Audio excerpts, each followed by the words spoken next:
جیسے ادویات فروخت کرنے والے اپنی ادویات کی تفصیل بتاتے ہیں۔ میں سچ کہہ رہا ہوں کہ میرا کسی سے کوئی تعلق نہیں ہے، اسٹروگر نے کہا تو مالکہ بے اختیار مسکرا دی۔ اس کا مطلب ہے کہ دوسرا راؤنڈ شروع کیا جائے، مالکہ نے کہا اور جیب سے پہلے وہی سرخ شیشی نکال کر اس کا ڈھکن کھولنا شروع کر دیا۔ رک جاؤ، رک جاؤ، تم کیا پوچھنا چاہتی ہو؟ بولو، اسٹروگر نے کہا۔ ابھی نہیں، دوسرے راؤنڈ کے بعد، مالکہ نے جواب دیا اور شیشی کا ڈھکن ہٹا کر اس نے ایک بار پھر 2 قطرے اس کے زخم پر الٹ دیے اور شیشی بند کر کے دوبارہ جیب میں ڈال لی۔ چند لمحوں بعد اسٹروگر کے جسم کو ایک بار پھر جھٹکا لگا۔ اس کا منہ چیخ مارنے کے لیے کھلا، لیکن اس کے منہ سے چیخ نہ نکلی۔ اس بار اسٹروگر کی حالت اس قدر تیزی سے خراب ہوئی کہ یوں لگتا تھا جیسے اسٹروگر کے جسم کا ایک ایک ریشہ ٹوٹتا چلا جا رہا ہو۔ اس کی ناک اور منہ سے خون کے قطرے نکلنے لگے، چہرے کی جلد سے بھی خون رسنے لگا، لیکن اس کے منہ سے آواز نہ نکل رہی تھی۔ یوں لگتا تھا جیسے اس کی قوت گویائی مکمل طور پر ختم ہو گئی ہو۔ مہلکہ بڑے اطمینان سے بیٹھی اس کی یہ حالت دیکھ رہی تھی۔ چند لمحوں بعد اسٹروگر کے سر نے جھٹکا کھایا اور اس کی گردن ایک طرف کو ڈھلک گئی، لیکن دوسرے لمحے اس کے جسم کو ایک زوردار جھٹکا لگا اور اس بار اس کا سر اس طرح دائیں بائیں گرنے لگا جیسے اس کا سر ایسی گیند ہو جس سے کوئی کھلاڑی مسلسل پریکٹس کر رہا ہو۔ اس کی آنکھیں نہ صرف ابل کر باہر آ گئی تھیں بلکہ آنکھوں کا رنگ گہرا سرخ ہو گیا تھا۔ مالکہ نے جیب سے نیلے رنگ کی شیشی نکالی اور اس کا ڈھکن ہٹا کر اس سے 2 قطرے اسٹروگر کے زخم پر ڈالے، پھر شیشی بند کر کے اس نے ایک بار پھر جیب میں ڈال لی اور اسٹروگر کی حالت جس قدر تیزی سے خراب ہوئی تھی اتنی ہی تیزی سے نارمل ہوتی چلی گئی۔ پانی، پانی، مجھے پانی دو، یکلخت اسٹروگر کے منہ سے آواز نکلی۔ اس کا انداز ایسا تھا جیسے اس کے منہ سے الفاظ بغیر اس کی مرضی کے نکل رہے ہوں۔ مل جائے گا پانی، لیکن ابھی نہیں، مہلکہ نے سرد لہجے میں کہا۔ کیا کیا کہہ رہی ہو؟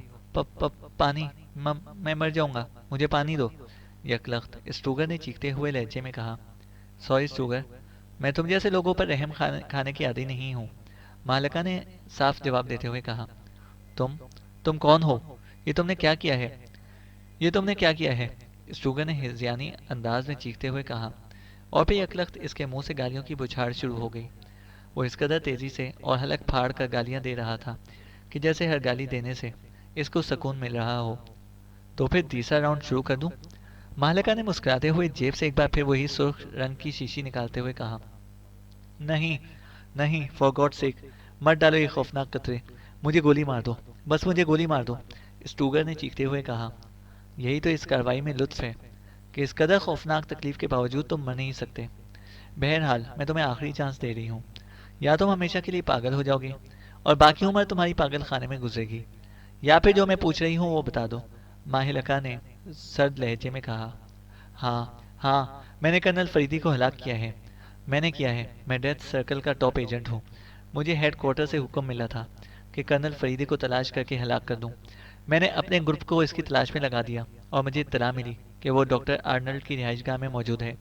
میں فیلر بلڈنگ کی میں پہنچ گیا اور پھر جیسے ہی اس کی کار میں نشانے پر پہنچی میں نے فائر کر دیا اور وہ ہلاک ہو گیا۔ اسٹروگر نے اس بار اس طرح بولنا شروع کر دیا جیسے وہ شعور کی بجائے لاشعوری انداز میں بولتا چلا جا رہا ہو۔ ڈیتھ سرکل کا ہیڈ کوارٹر کہاں ہے؟ ماہلکہ نے پوچھا۔ بلیرک جزیرے پر، بلیرک جزیرے پر، اسٹروگر نے اسی انداز میں جواب دیتے ہوئے کہا۔ فوری تفصیل بتاؤ، پوری، ماہلکہ نے پوچھا۔ مجھے تفصیل کا علم نہیں ہے، میں وہاں کبھی نہیں گیا، بس مجھے یہ معلوم ہے کہ ہیڈ کوارٹر وہاں ہے، اسٹروگر نے کہا۔ میرا خیال ہے کہ تیسرا راؤنڈ شروع کر ہی دیا جائے، تم ٹاپ ایجنٹ ہو اور تم کبھی ہیڈ کوارٹر نہیں گئے، یہ کیسے ہو سکتا ہے؟ ماہلکہ نے کہا۔ میں واقعی وہاں نہیں گیا، البتہ میں گرین ڈیتھ کی لیبارٹری کی سیکیورٹی میں کام کرتا ہوں، پھر مجھے ٹاپ ایجنٹ بنا کر یہاں گریٹ لینڈ بھجوا دیا گیا، اسٹروگر نے جواب دیا تو ماہلکہ بے اختیار چونک پڑی۔ گرین ڈیتھ کی لیبارٹری؟ پوری تفصیل بتاؤ، ماہلکہ نے کہا۔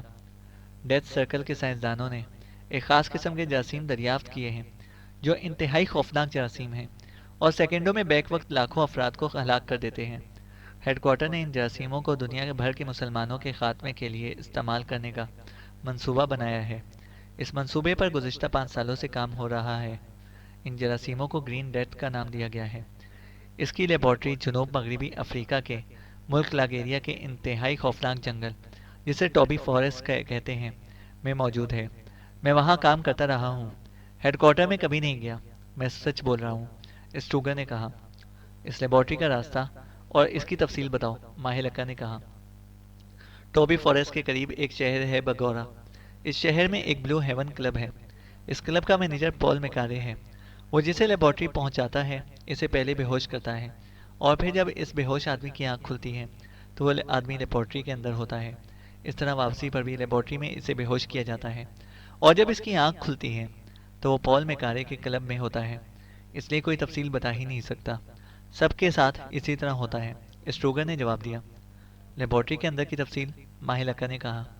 جیسی لیبارٹریاں ہوتی ہیں، سائنسی اور تحقیقی لیبارٹریاں، لیکن یہ مکمل طور پر زیر زمین ہے، اسٹروگر نے جواب دیا۔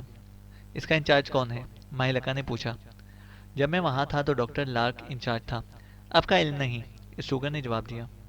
اوکے، تم نے چونکہ سب کچھ سچ بتا دیا ہے، اس لیے اب تمہیں پانی مل سکتا ہے، ماہلکہ نے کہا، اور اس کے ساتھ ہی اسے میز پر پڑا ہوا خون آلود خنجر اٹھایا، اور دوسرے لمحے خنجر دستے تک اسٹروگر کی گردن میں گھستا چلا گیا۔ اسٹروگر کے جسم نے جھٹکا کھایا، اس کی گردن سے خون کے فوارے کی طرح نکل کر اس کے کپڑوں پر گرنے لگا، اور چند لمحوں بعد اس کی آنکھیں بے نور ہوتی چلی گئیں۔ ماہلکہ نے بڑے اطمینان سے خنجر کھینچ کر اس کے لباس سے صاف کیا، اور پھر اٹھ کر اس نے اسٹروگر کی رسیاں خنجر سے کاٹیں۔ پھر اب تک بے ہوش بندھی ہوئی عورت کی رسیاں کاٹ کر اسے خنجر کو جیب میں ڈالا اور بیرونی کمرے کی طرف مڑ گئی۔ تھوڑی دیر بعد وہ کار میں بیٹھی رائل ہوٹل سے نکل رہی تھی۔ اب اس کی کار کا رخ اسپیشل ہسپتال کی طرف تھا، جہاں کرنل فریدی زیر علاج تھا۔ اس نے یہاں آنے سے پہلے وہاں فون کر کے معلوم کر لیا تھا۔ کرنل فریدی کے آپریشن کیے گئے تھے، لیکن اب اس کی حالت خطرے سے باہر تھی، اور وہ پوری طرح ہوش میں بھی تھا۔ اس کے جسم پر بے شمار چوٹیں آئی تھیں، لیکن بہرحال فریکچر نہ ہوا تھا۔ سب سے زیادہ چوٹ اس کے سر پر آئی تھی، لیکن بہرحال اب وہ روبہ صحت تھا۔ 3X میزائل کار کے پچھلے حصے سے ٹکرایا تھا، اس لیے کرنل فریدی بچ گیا تھا۔ اگر وہ درمیان میں یا آگے والے حصے میں ٹکرا جاتا تو پھر کرنل فریدی کے جسم کے بھی ٹکڑے اڑ جاتے۔ تھوڑی دیر بعد ماہلکہ ہسپتال پہنچ گئی۔ اس نے استقبالیہ سے کرنل فریدی کے کمرے کے بارے میں معلومات حاصل کی، اور پھر تیز قدم اٹھاتی وہ دوسری منزل پر موجود کمرے کی طرف بڑھ گئی۔ جیسے ہی وہ کمرے کے دروازے پر پہنچی، کمرے کا دروازہ کھلا اور کیپٹن حمید باہر آ گیا۔ اوہ ماہلکہ، تم اور یہاں؟ کیپٹن حمید نے چونک کر ماہلکہ سے مخاطب ہو کر کہا۔ مجھے اطلاع ملی ہے کہ کرنل فریدی صاحب شدید زخمی ہیں، میں پوچھنے کے لیے آئی ہوں، ماہلکہ نے مسکراتے ہوئے کہا۔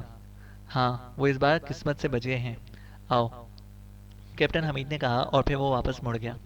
اس کے پیچھے ماہلکہ بھی کمرے میں داخل ہوئی تو بستر پر لیٹے ہوئے کرنل فریدی نے گردن موڑ کر ان کی طرف دیکھا، اور پھر اس کے چہرے پر حیرت کے تاثرات ابھر آئے۔ السلام علیکم کرنل صاحب، مبارک ہو، اللہ تعالیٰ نے کرم کر دیا ہے، ماہلکہ نے آگے بڑھتے ہوئے مسکرا کر کہا۔ شکریہ، واقعی اس بار تو اللہ کا خصوصی کرم ہو گیا ہے۔ تمہیں کیسے اطلاع ملی؟ کرنل فریدی نے کہا۔ آپ کوئی گمنام شخصیت تو ہے نہیں کرنل فریدی، پورے شہر میں کھلبلی مچی ہوئی ہے، ماہلکہ نے کرسی گھسیٹ کر اس پر بیٹھتے ہوئے کہا۔ ایسی بھی اہمیت نہیں ہے میری، بہرحال تمہاری مہربانی کہ تم پوچھنے کے لیے آئی ہو۔ حمید، جا کر کوئی مشروب لے آؤ، کرنل فریدی نے مسکراتے ہوئے کہا۔ بہتر، کیپٹن حمید نے کہا، اور مسکراتا ہوا باہر نکل گیا۔ اس کا چہرہ بتا رہا تھا کہ وہ کوئی بات کرنا چاہتا تھا، لیکن پھر شاید کرنل فریدی کی حالت کی وجہ سے اس نے یہ بات نہیں کی۔ آپ پر حملہ ریکس کلب کے اسٹروگر نے کیا تھا کرنل فریدی، اور میں ابھی اس کے پاس سے ہی آ رہی ہوں، ماہلکہ نے کہا تو کرنل فریدی چونک پڑا۔ کون اسٹروگر، اور تمہیں کیسے معلوم ہوا؟ کرنل فریدی نے حیرت بھرے لہجے میں کہا۔ چیف ہیرس نے میری ڈیوٹی لگائی تھی کہ آپ پر حملہ کرنے والے کو ٹریس کروں اور اس سے معلوم کروں کہ اس نے ایسا کیوں اور کس کے کہنے پر کیا ہے، اور پھر آپ کو تفصیل بتا دوں۔ چنانچہ میں نے اسٹروگر کو ٹریس کر لیا، اور اب اس سے تفصیلی بات کر کے سیدھی آپ کے پاس آ رہی ہوں، ماہلکہ نے مسکراتے ہوئے کہا۔ اچھا، کیا بتایا ہے اس نے؟ کرنل فریدی نے کہا۔ اسی نے میں دروازہ کھلا اور کیپٹن حمید مشروب کی ایک بوتل لیے اندر داخل ہوا۔ شکریہ کیپٹن حمید، ماہلکہ نے بوتل کیپٹن حمید سے لیتے ہوئے کہا۔ اس میں شکریہ کی کون سی بات ہے؟ میری تو عرصے سے حسرت تھی کہ کوئی ہستی تو ایسی ہو کہ جس کے لیے کرنل صاحب اس طرح مشروب منگوائے، کیپٹن حمید نے دوسری کرسی پر بیٹھتے ہوئے مسکرا کر کہا تو ماہلکہ بے اختیار مسکرا دی۔ کرنل صاحب، اسٹروگر ڈیتھ سرکل کا ٹاپ ایجنٹ ہے، اور اس نے ڈیتھ سرکل کے ہیڈ کوارٹر کے حکم پر آپ پر 3X میزائل سے حملہ کیا ہے۔ اس کے مطابق ہیڈ کوارٹر کسی جزیرے بلیرک پر ہے، لیکن وہ وہاں کبھی نہیں گیا۔ البتہ وہ جنوب مغربی افریقہ کے ایک ملک لاگیریا کے ٹوبی فارسٹ میں موجود گرین ڈیتھ لیبارٹری کی سیکیورٹی پر تعینات رہا ہے، اور اس کے کہنے کے مطابق اس لیبارٹری میں ایسے جراثیم تیار کیے جا رہے ہیں جن کی مدد سے پوری دنیا کے لاکھوں مسلمانوں کو بیک وقت ہلاک کیا جا سکتا ہے، اور شاید اس لیے ان جراثیموں کا نام بھی گرین ڈیتھ رکھا گیا ہے، کیونکہ گرین کلر مسلمانوں کے لیے مخصوص کلر کے طور پر پہچانا جاتا ہے۔ ماہر لقا نے کہا تو کرنل فریدی کے ساتھ ساتھ کیپٹن حمید کے چہرے پر بھی شدید حیرت کے تاثرات ابھر آئے۔ کیا مطلب؟ یہ آپ کیا کہہ رہی ہیں؟ کیپٹن حمید نے کہا۔ کرنل فریدی کو ان پر قاتلانہ حملہ کرنے والے اسٹوگر سے ملنے والی تفصیل بتا رہی ہوں، ماہر لقا نے مسکراتے ہوئے کہا۔ تم نے ٹاپ ایجنٹ سے کیسے یہ انتہائی سیکرٹ معلومات حاصل کر لی؟ ایسے لوگ تو مر سکتے ہیں لیکن زبان نہیں کھولا کرتے، کرنل فریدی نے کہا۔ میں نے اس پر میک ڈکسن 61 استعمال کی تھی، اور آپ تو جانتے ہیں کہ اس کے استعمال کے بعد انسانی شعور ختم ہو جاتا ہے اور لاشعور حرکت میں آ جاتا ہے، اور پھر وہ سب کچھ سامنے آ جاتا ہے جو وہ آدمی چھپانا چاہتا ہے، ماہر لقا نے جواب دیتے ہوئے کہا۔ اوہ، تو یہ بات ہے، تم نے تو واقعی کارنامہ سر انجام دیا ہے۔ ویری گڈ، کرنل فریدی نے انتہائی متاثر کن لہجے میں کہا۔ شکریہ کرنل، آپ کی یہ ریمارکس میرے لیے انتہائی اعزاز کا باعث ہیں، ماہر لقا نے خوش ہوتے ہوئے کہا۔ حیرت ہے، آپ نے یہودی تنظیم کے ٹاپ ایجنٹ کو نہ صرف پکڑ لیا بلکہ اس سے اس قدر اہم معلومات بھی حاصل کر لی، حالانکہ آپ ایسی لگتی تو نہیں، کیپٹن حمید نے مسکراتے ہوئے کہا۔ اب ظاہر ہے میں آپ کے سامنے تو طفل مکتب ہوں، اس لیے میں کرنل صاحب سے ایک درخواست کرنا چاہتی ہوں، ماہر لقا نے کرنل فریدی سے مخاطب ہو کر کہا۔ کیسی درخواست؟ کرنل فریدی نے چونک کر کہا۔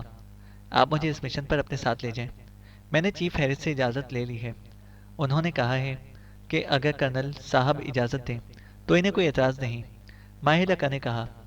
لیکن ابھی تو میں زخمی پڑا ہوا ہوں، نہ جانے یہ ڈاکٹر مجھے کب یہاں سے فارغ کرتے ہیں، کرنل فریدی نے واضح طور پر اسے ٹالتے ہوئے کہا۔ ایسے بھی تو ہو سکتا ہے کہ میں ماہر لقا کے ساتھ گرین ڈیتھ لیبارٹری کی طرف روانہ ہو جاؤں، آپ جب درست ہو جائیں تو آ جائیں، تب تک ہم ابتدائی کاروائیاں مکمل کر لیں گے، کیپٹن حمید نے کہا۔ نہیں، میں کرنل صاحب کے ساتھ کام کرنا زیادہ پسند کروں گی، ماہر لقا نے فوراً ہی دو ٹوک لہجے میں کہا تو کیپٹن حمید کے چہرے پر یکلخت غصے کے تاثرات ابھر آئے۔ ٹھیک ہے ماہر لقا، جب میں ٹھیک ہو جاؤں گا تو پھر تمہیں ہیرس کے ذریعے بلوا لوں گا۔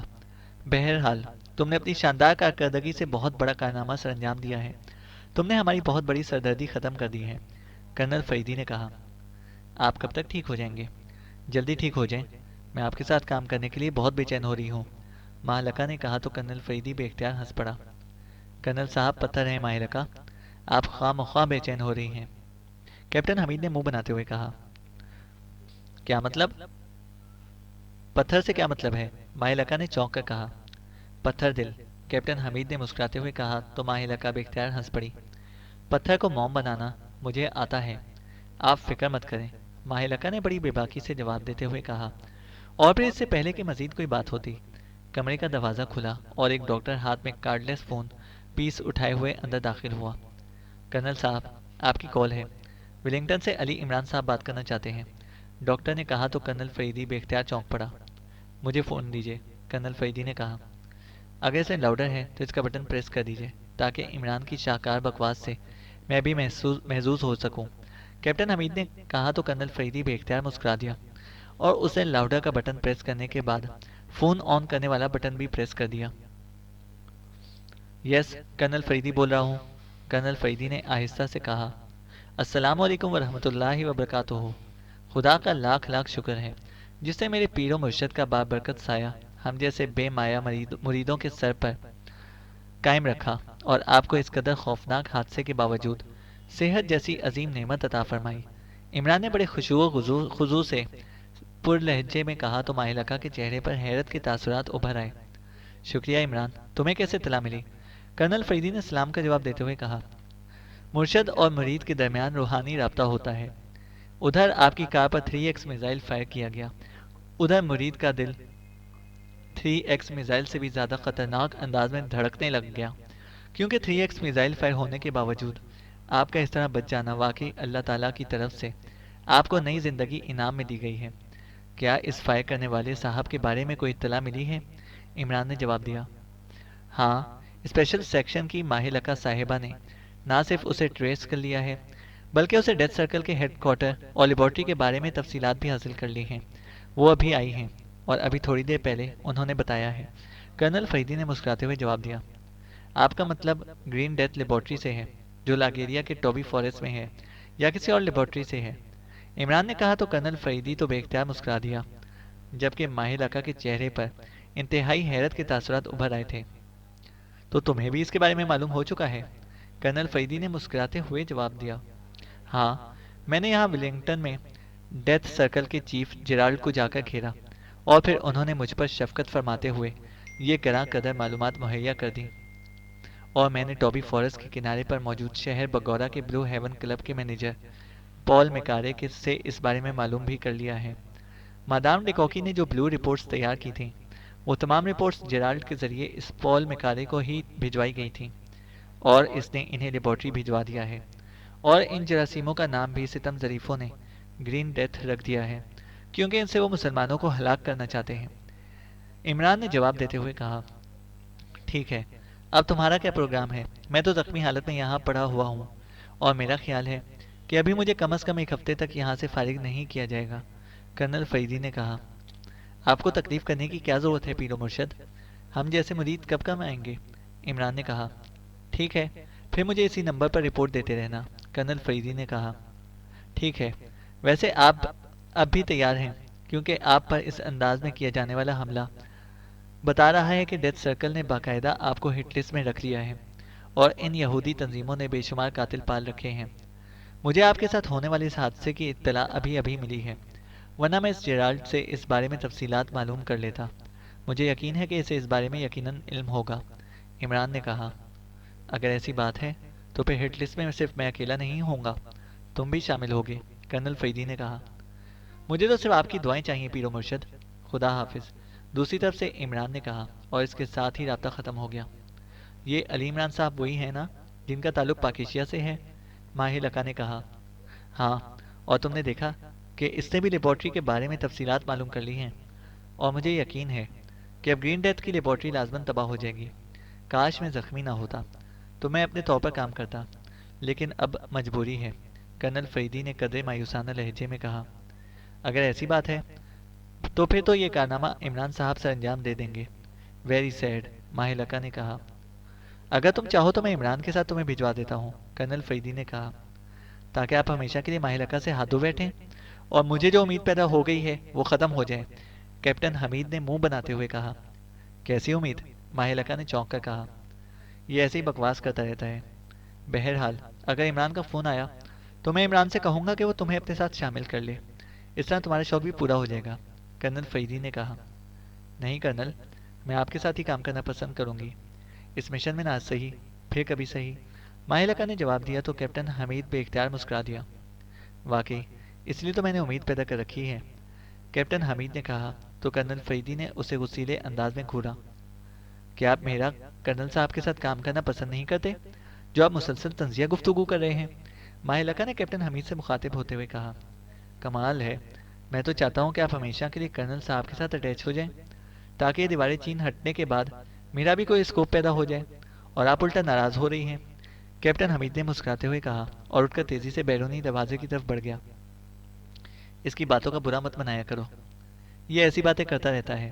کرنل فریدی نے ماہر لکا کے چہرے کے تاثرات دیکھتے ہوئے کہا، میں برا نہیں منا رہی کرنل صاحب، بہرحال ٹھیک ہے، اب مجھے اجازت دیں، میں پھر حاضر ہو جاؤں گی۔ خدا حافظ، ماہر لکا نے کہا اور اٹھ کر تیز سے اس قدم اٹھاتی بیرونی دروازے کی طرف بڑھ گئی۔ ارے آپ جا رہی ہیں اتنی جلدی؟ باہر راہداری میں موجود کیپٹن حمید نے اسے باہر آتے ہوئے دیکھ کر کہا، میں ہمیشہ کے لیے نہیں جا رہی، پھر واپس آؤں گی۔ ماہر لکا نے مسکراتے ہوئے جواب دیا۔ اوہ، کب تک یہ آنا جانا لگا رہے گا؟ کیپٹن حمید نے کہا تو ماہر لکا بے اختیار ہنس پڑی۔ آپ کی باتوں کی اب مجھے سمجھ آنے لگی ہے، کیا آپ چاہتے ہیں کہ کرنل فریدی سے شادی کر لوں؟ ماہر لکا نے بے باک سے لہجے میں کہا، اگر ایسا ہو جائے تو آخر اس میں حرج ہی کیا ہے؟ آپ کرنل صاحب کی عزیزہ ہیں، آپ کا خاندان بھی ایک ہے اور پھر پیشہ بھی ایک ہی ہے۔ کیپٹن حمید نے اس کے ساتھ چلتے ہوئے کہا، ٹھیک ہے، میں آپ کی اس تجویز پر غور کروں گی۔ ماہر لکا نے اسی طرح بے باک لہجے میں کہا، بس اس احمق عمران سے ملاقات سے پہلے فیصلہ کر لینا، ورنہ پھر آپ کو فیصلہ کرنے میں شدید مشکل پیش آ جائے گی۔ کیپٹن حمید نے کہا۔ وہ کیوں؟ مہلکہ نے اسپتال کے پورچ میں پہنچتے ہوئے کہا۔ اسی کیوں کا جواب میں نہیں دے سکتا۔ خدا حافظ، کیپٹن حمید نے مسکراتے ہوئے کہا، اور پھر تیزی سے واپس مڑ گیا اور مہلکہ مسکراتی ہوئی اپنی کار کی طرف بڑھ گئی۔